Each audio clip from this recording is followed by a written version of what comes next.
I'm here answering more of your questions. First thing to say is please keep the questions coming on the socials, on the blog particularly, because that's where I get the information that you guys need. So the question we're answering today is an interesting one. It's how to trade the fundamentals from a long-term perspective. So let's say you don't want to be intraday trading, you don't want to be looking at the charts every 5 minutes.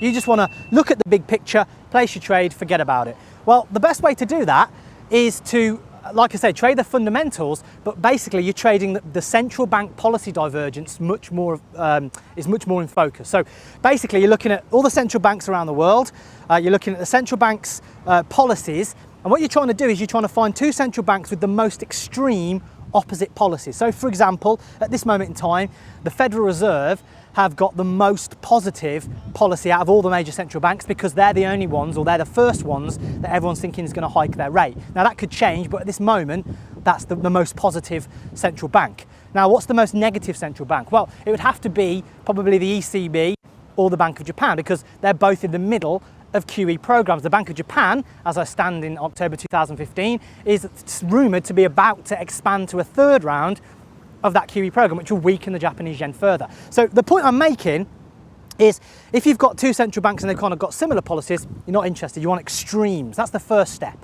And then once you've got that extreme, then you need a price target for that pair. So for Euro versus US dollar pair, many analysts and traders, lots of traders think the euro dollar pair will get down to around about 105 by the time the ECB have finished their QE program, because when the Fed hike, ECB keep doing QE, eventually it will push the price down. So when that started, the price was around about 125.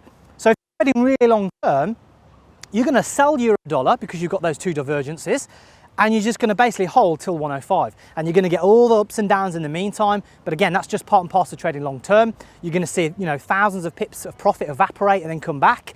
Again, that's the nature of it. If you can handle that, which not many people can, that's the psychological aspect of it, then all you need is those two things: extreme divergence and the price target set by analysts across the board. And all you do then is you just monitor two central banks and make sure that those policy divergences are remaining in play, and then you hold your position. If anything changes, of course, you take that off.